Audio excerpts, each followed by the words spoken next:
What is up? It has been a minute. It is a new year, 2025. Sounds so weird to say that. Feels like 2020 was 2 years ago, but it was 5. Anyway, if you made New Year's resolutions, are you going to stick to them? And, I'm not the kind of person to clown on somebody for making New Year's resolutions. I think it's something that's just baked into, society. And it's just something that people kind of do. I wouldn't say I actually make New Year's resolutions, but I do have, it's nice to have something to break up chunks of time. That's what the years are, right? So, I'll go back through my goals, see what I did do, what I didn't do. And I've recently gotten into writing them down, because if you write them down, you're more likely to complete them. As weird as that is, you can say you're going to do something, but, I tell myself I'm going to take out the garbage when I get home in a 5-minute drive. And by the time I get home, I've already forgotten. So, if I forget to take out the trash, probably going to forget some kind of goal that I set for myself. So I'm going to write it down, put it in my phone, have it always as a reminder. I just have to remember to go look at it. But I did want to make a point, because a lot of people will clown on somebody like, oh, you're going to stick to your New Year's resolutions, how I don't let time dictate when I set goals for myself, which, there is a good point to be had there. You don't have to wait until the calendar, turns to a new month or a year or whatever to start your goals. Because at the end of the day, it's your life. You decide when you want to make the change. You don't let the time of year dictate that. But honestly, if it's that time of year and you just decide, hey, you know what, I want to be a little bit better this year. I want to take care of my health. I'm going to start taking my vitamins. I'm going to go to the gym. And I'm going to do all of this. Be realistic with yourself. Set your goals a little bit higher than something you can do. If you know you can make it to the gym 1 day a week, set your goal for 2. You know what I'm saying? Slightly outside of reach, a little bit more challenging. You want your goals to be something you don't know if you can accomplish. You want it to scare you a little bit when you write it down. You kind of clench your butthole or something. I don't know. But you get what I'm saying. And look at it from the perspective of, you're not doing it to punish yourself because you're a bad person. Look, life gets in the way. Sometimes you think your life is going to go one way and you're planning everything on January 1st, and then January 2nd comes around and you're like, oh shit, I got to do all this. But be real with yourself on what you're going to do. But it's also a challenge. I think a good way to look at it is, a lot of people are like, man, I ate too much junk food. I'm going to punish myself. I got to discipline myself and really be better. But if you look at something like it's a punishment, are you really going to go forward with it? Like, are you really going to follow through? Probably not. Nobody likes the feeling of punishment. I mean, some of us are freaks, but, that's a separate conversation. And that is a motivator to some people, but I think that can only get you so far if you have like this negative mindset. Because if you have a negative mindset of, this is something I got to do to keep myself in line, you're never really going to achieve satisfaction from it. And I've been there before. I've been so horrible. I'm going to punish myself by not cheating on my diet. And then by the end of whatever it is, the time frame, 12 weeks or so, and you look fucking sick because you had this punishment mindset, you can't actually fully appreciate the hard work that you put into it. Which leads me into the next point that I wanted to make, which is, why is it that so many people nowadays don't find satisfaction in doing something difficult? And we've all been here. You have a really hard day and you're like, I've had such a hard day, I'm just going to eat a pint of Ben & Jerry's. Nobody ever sits in the satisfaction of, wow, I just did something really hard. I'm just going to sit and appreciate this moment. Because once you sit down and have the Ben & Jerry's, sometimes you got to do that. Sometimes you have to live life. But we're adults here, okay? We don't need to be rewarded for doing something difficult, okay?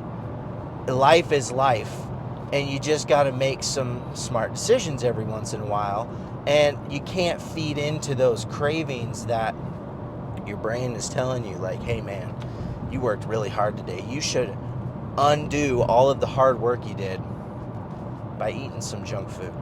But here, like, I've been there before, we all know how it goes. But anyway, New Year's ramble to the side, we're hitting shoulders today. Main weak points I'm targeting this off season. I'm about 8 weeks deep right now, cleaning up some of my bad habits as we speak.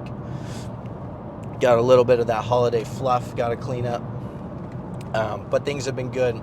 I put some good size on with the extra body fat, muscle, I mean, decent amount of fat too, but it comes off super fast. A lot of it's water, to be honest. But legs, shoulders, I wouldn't necessarily say that they're small, but in comparison to the rest of my physique, when I look at them, they kind of take away, like your eyes are drawn to them in a bad way from an objective standpoint, from looking at it on the stage. And I want it to be a complete package, I think a lot of my strong points that really stick out would be my chest, my back, and my arms.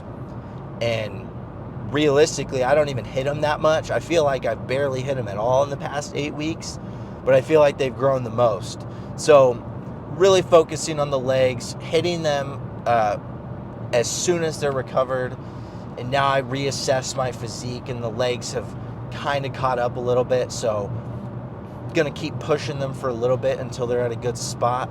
And now I'm really going to start focusing on hitting my shoulders, really getting them to pop, because my arms just overpower them. But yeah, it's been good. I mean, my go-to movement, hopefully it'll be the first movement of today, will be the Smith shoulder press. I've been doing it a little bit more incline instead of straight up. Not too much to the point where it's like an incline bench press, but almost like in between. I don't know why. I just feel a little bit better of a connection with my shoulders. You can also push up a little bit more weight. So it's one of those, give and take a little bit, give a little bit to the chest, give a little bit to the front delt. And then we can do some isolation work on the front delts. You can throw in some seated dumbbell shoulder press, some front raises, some of the good stuff, But yeah, I mean, when you're looking at your physique, guys, it's really easy to just go in and hit your strong points every single time because it's fun, If you have good arms, if you have a good chest, even if you have strong legs, there are those guys out there that have really good legs and an underdeveloped upper body comparatively, and they just go really hard on legs because, they're already good.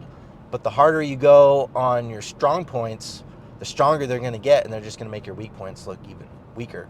So I understand, the balance. You don't want to skip anything. Can't skip a chest day, right? But if your chest is chilling, if you can maintain your chest with one session a month, maybe 2, but your legs, need 6, 8 sessions a month, 10, you got to do it. Unless you just, you just want to be an imbalanced looking guy. You want to look like Kronk from Emperor's New Groove, if you remember that movie. It's a great movie. Also, sipping on my pineapple juice.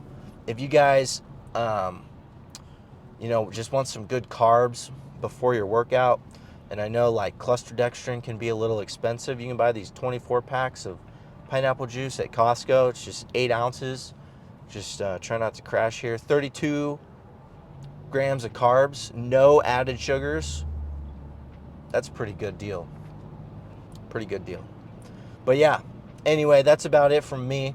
I'll see you guys at the gym to hit some shoulders. So jumping into today's shoulder workout, starting with dumbbell shoulder press. I actually haven't done this in a few weeks, so I wasn't sure where my strength was at. These are the 105s. Everything at my gym, not everything, but some of it is in kgs. So roughly This is about 105 pounds in each arm. And started off with a solid set of 12. These felt really good. My form is a little bit shaky. Typically, I would be a little bit anal about my form, but when it comes to driving growth out of a muscle, I think it's okay to sacrifice a little bit of your form. If it's not 100% clean, maybe keep it at 85, 90%. You are going to have to push weight that you haven't pushed before in order to elicit new growth. I think that's a trap that a lot of new lifters fall into. I see it a lot now, especially with prevalence of science-based lifting and everything on Instagram, which is a good thing in and of itself. We should be aiming to lift as efficiently as possible. But you also can't forget, sometimes you just got to let the dogs out and you got to push yourself to your limits. And it's okay if your form breaks down a little bit, as long as if the targeted muscle is being strained, not strained, but stretched, and the tension is staying there. I think you're going to be fine, especially if you're really worried about it. Just throw a set in at the end like this. I lowered the weight by about 20%, and then I just repped it out. Got a good burnout, finished the exercise strong. And with shoulders specifically for me, I've never really trained them on their own. They've kind of always fallen into after chest or on an arm day or something like that. And I really need them to grow, so I'm throwing the weight around a little bit. And my form is not bad. It's just not textbook perfect. So, as you can see, we're doing some dumbbell front raises. We're swinging a little bit. Now with this, really, you're going to have a more difficult time lifting the weight up anyway, because you're coming from a dead stop and you're trying to get that squeeze, and then you're fighting it on the way down. So I know it looks like the weight's coming down pretty fast, but I promise you I'm controlling it the best I can and keeping the tension in my front delt the entire time. And will I do it like this all the time? No. I think it's good to break your training up into different segments, whether it's per session or in a training block style. I prefer to lift a specific way for maybe 2 to 3 months at a time, where if I'm really trying to push growth, I'll really just focus on lifting as much weight as possible with the best form that's possible. I'm never going to go to the point where something feels like I'm straining or I'm bringing my joints or my ligaments into play. I want to make sure that my targeted muscle is what is being hit the most. But with that being said, my form is going to break down a little bit. And I haven't done a lot of front raises, but my gym has, and here's a little goof, I didn't set up the lateral raise properly, but those front raises, my gym has a Jumbotron, and they play like Ronnie Coleman, Jay Cutler training videos, and I saw the clip of Ronnie Coleman doing the front raises, so I was like, I'm going to throw those in there. If they work for Ronnie, then they should hopefully work for me. But anyway, moving on to some side raises. I really like this machine. The angle's kind of weird. It looks like my right arm is going up a little bit higher than my left arm. I guarantee you that's just an optical illusion. But same thing here. I'm just really focusing on keeping the tension in my shoulder. And really, the focus is on lifting with my shoulder. And I know that sounds pretty obvious, right? But when you don't have the best mind muscle connection with a movement, you think, oh, I'm going to try to, lift this weight up. I'm going to lift with my hand. Now, you don't really lift your shoulders through your hands, if that makes any sense. So thinking about lifting my elbow up and then kind of pushing my lateral delt towards the ceiling. I don't know if it really translates over that well through the video in my explanation, but I tried. So as you can see, pretty basic shoulder workout. We're not doing anything crazy. We're doing the presses. We're doing the raises. More dumbbell side raises here. You get the picture. It's a lot of the same stuff. And from an outside perspective, or maybe a newer lifter's perspective on this, it could seem pretty boring, doing the same thing over and over and over again. But just like with gaining weight or losing weight, You got to do the same thing over and over and over again for a long period of time in order to see something grow or change. And if you're constantly changing your exercises through your workout, like you're doing one set or two sets on this machine and you got to hit all 7 shoulder machines per workout, you might have a good workout, but think about the time you're spending in between switching machines. That could be spent where you stay at one machine, you don't have to load and unload all this weight, and you can just rest and get straight into your other set. And I know it doesn't seem like that's a lot, but by the end of your workout, let's say it took you 2 hours to get through the whole thing, or maybe an hour and a half, because you were going to so many different machines, you don't really think that 1 to 2 minutes is a lot of time, but you're trying to keep as much tension on your muscle for as long as possible. And you got to take your rest times into account, your little walks to the water fountain, the little time you forget, like you get zoned into your phone and you're texting. By the time you get done with your workout, you might have lost 15 to 20 minutes of time under tension. And these things over time compound on itself and it really adds up. So you want to make sure you're utilizing your time to the best of your ability. And if something's going really well for you in a particular workout, stay there. I mean, I don't really think there's a golden amount of sets or reps per se. There is to a degree, but if something feels good and you even say to yourself, I can just do this whole workout right here, your body's not going to know the difference between a seated cable side raise and a dumbbell side raise. All that it knows is that there's tension on your side delts, and you want to keep that there, right? And then on the opposite side, if you start with an exercise that you thought sounded good and it just doesn't feel good right off the bat on the first set, go to something else. Don't waste your time.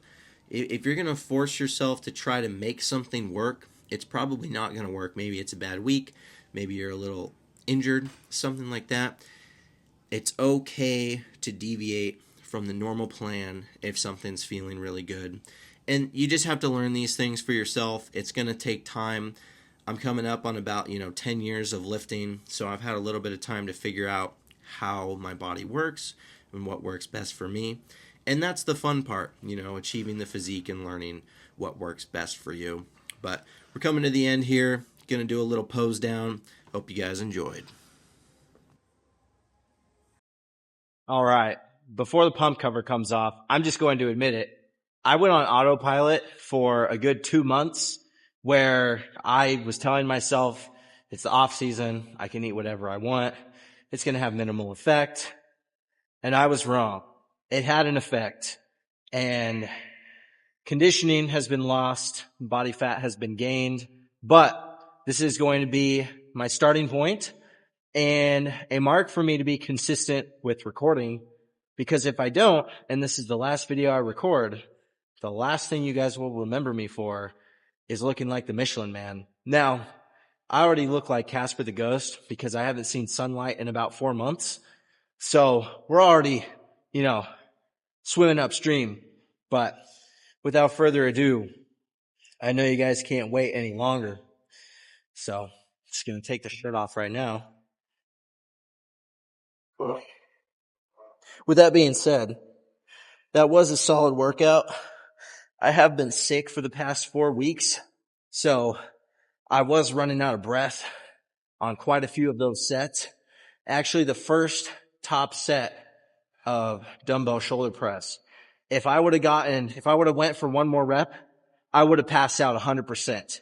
I don't know if any of you guys have ever gone towards the point of blacking out from lifting where your vision starts to get all wobbly. That's where I was when I locked out. So I had to throw the weights down. But with that being said, we are in some optimal lighting right now. So it's hiding all my weaknesses, which is exactly what I want. So I'm pretty happy with this. I'm not going to lie.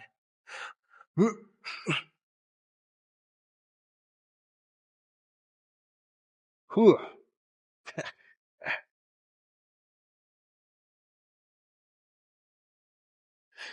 even though we didn't train back. Give you a little bit of a back shot, you know, nothing wrong with the back shot. Front with the shoulders popping. But ever since Christmas, New Year's, I've kept it pretty tight. So had my fun, splurged on the calories. I actually did most of my cheating before Christmas. And then I let myself eat a few treats on Christmas because it's Christmas. Give gift to myself. New Year's, had some fun with some friends, but now we're dialed. We're ready to rock, ready to get huge. Still fleshing some things out, plans for the 2025 season, but we're going to make big moves. But that's going to be it for me today. That was shoulders.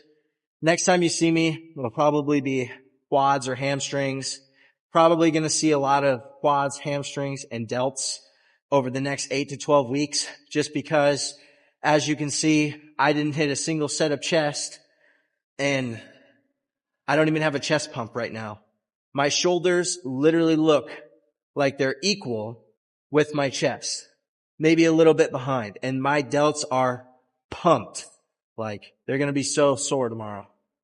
So that's one metric I like to use is if whenever you have a pump, if it makes everything else look proportionate, that's how you know something is behind.